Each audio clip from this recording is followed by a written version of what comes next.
할렐루야.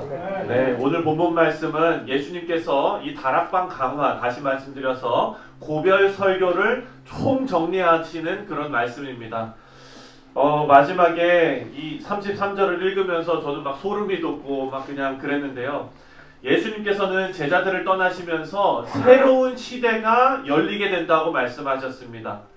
예수님께서는 이제는 너희가 알던 시대가 아니라 내가 십자가에 죽고 그리고 부활함으로써 정말로 새로운 시대가 열릴 것이다 라고 말씀하십니다. 25절에 보면 그 첫 번째 의미가 나옵니다. 25절 다 같이 읽겠습니다. 시작. 이것을 비유로 너희에게 일렀거니와 때가 이르면 다시는 비유로 너희에게 이르지 않고 아버지에 대한 것을 밝히 이르리라.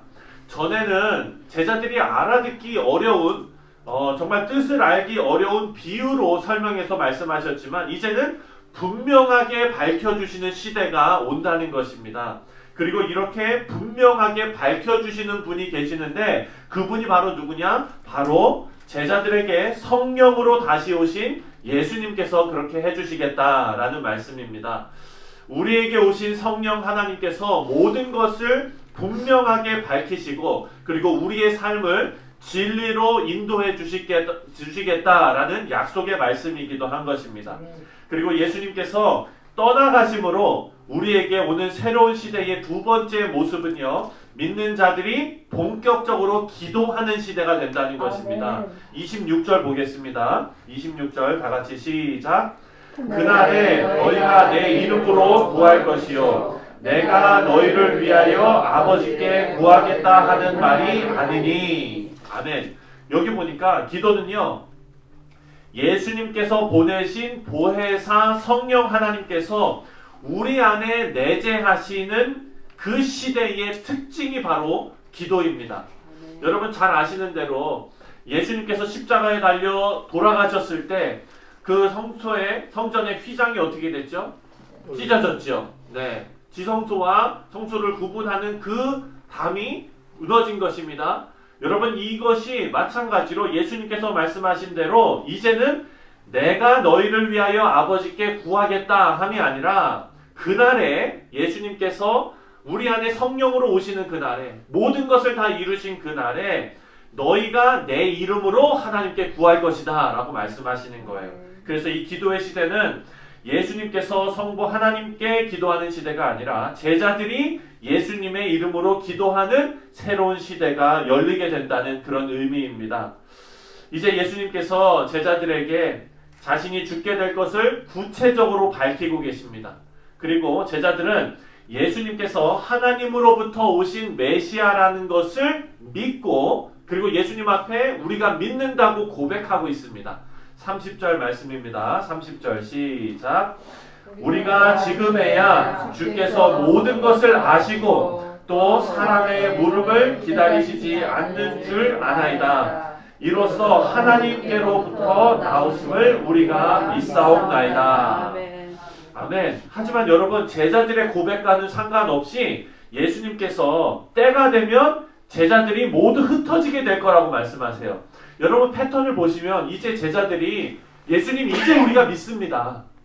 이제 우리가 믿습니다. 이제 믿음을 좀 보였거든요. 그러면은 이렇게 조금 그래 잘 될 거야 해주실 수도 있는데 바로 이어서 예수님 뭐라고 말씀하시냐면은 하지만 너네들은 나를 다 배반할 거고 그리고 다 흩어질 거야 이 얘기를 해주시는 거예요. 이상하지 않습니까? 여러분 이 얘기를 오늘 본문에서 처음 하세요. 13장에서는 예수님께서 제자들이 배반할 것이다 라는 것은 말씀해 주셨는데 오늘 본문에 와서는 제자들이 뿔뿔이 다 흩어질 것이다 라고 말씀하시는 거예요. 하지만 여러분 이 사실을 제자들에게 말씀하신 이유가 있는 것입니다. 여러분 그때 당시에 제자들은 아마도 당황스러우면서도 그 믿음을 가지면서도 또한 슬프고 여러가지 복합적인 복잡한 마음이었을 것입니다. 그런데 그 상황에서 엎친 데 덮친 격으로 예수님께서 소금을 뿌리시는 거예요. 앞으로 뿔뿔이 흩어질 것이다 라는 것을 말씀하십니다. 그 이유는 제자들이 마음의 평안을 얻게 하기 위해서 그렇다라고 말씀하세요. 이해가 잘 안 되죠? 33절을 한번 보겠습니다. 33절 다 같이 읽겠습니다. 시작.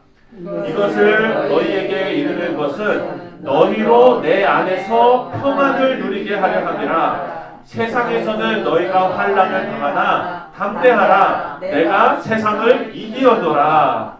예수님께서 세상을 이기셨다고 선언하십니다.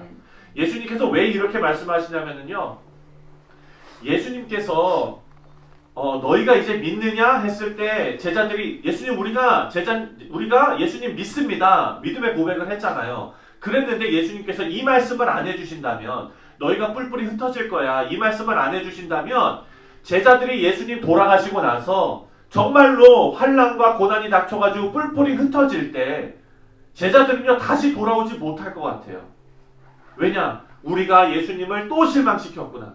우리는 어쩔 수 없는 사람들이구나. 그런데 여러분, 예수님께서는요 미리 내가 이것까지도 다 알고 있어. 너네가 실패할 것까지도 다 알고 있고 너네가 나를 배반할 것까지도 다 알고 있고 다 알고 있어. 걱정하지 말고 오뚜기처럼 일어나. 이 얘기입니다. 사랑하는 성도님들, 세상에서 우리가 환난을 통해 좌절하지 말고 용기를 얻기를 예수님께서는 바라고 계시는 겁니다. 그래서 우리는 오뚜기 신앙을 가져야 됩니다. 여러분, 오뚜기 하면은 무슨 생각 나십니까? 3분 카레 이렇게 말씀하시면 안 돼요. 아시겠죠? 네, 오뚜기 하면은요 넘어졌다 다시 일어나는 거잖아요. 그렇죠? 넘어졌다 다시 일어나는 거. 여러분, 신앙생활에 제일 중요한 게 오뚜기인 것 같아요. 우리가 특히나 어린 자녀들은요 자기가 한번 실패하면은 믿음이 없어져가지고 구원이 잃어버린 것처럼 그렇게 생각하는 경우가 참 많아요. 근데 어른들은 어떻습니까? 내가 실패해도 하나님께서 나의 연약함을 아시고 언제든지 다시 받아주실 것을 알잖아요. 그건 어떻게 합니까? 신앙의 경험을 통해서 아는 거예요. 말씀을 통해서 아는 거예요. 여러분, 우리가 이런 오뚜기와 같은 신앙을 가지시기를 주님의 이름으로 축원드립니다.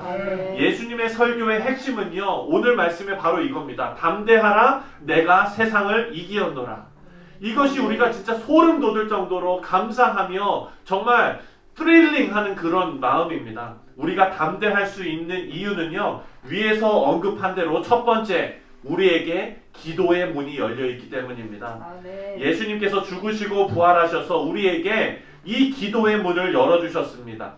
기도는요 예수님의 구속 사역의 토대로 가능해졌다는 사실을 우리가 알아야 됩니다. 아까 휘장이 찢어진 것처럼 예수님께서 우리가 기도할 수 있도록 만들어주신 것입니다. 그래서 여러분, 기도가 달라져야 됩니다. 우리의 기도가 계속해서 그냥 죄 고백으로 끝나는 기도면 안 됩니다. 새벽마다 나오셔서 하나님, 제가 어제 하루 또 잘못 살았습니다. 하나님, 내가 어떻게 했습니다. 저렇게 했습니다. 죄 고백하고 마음 무겁게 그냥 가시는 거는 안 돼요, 여러분.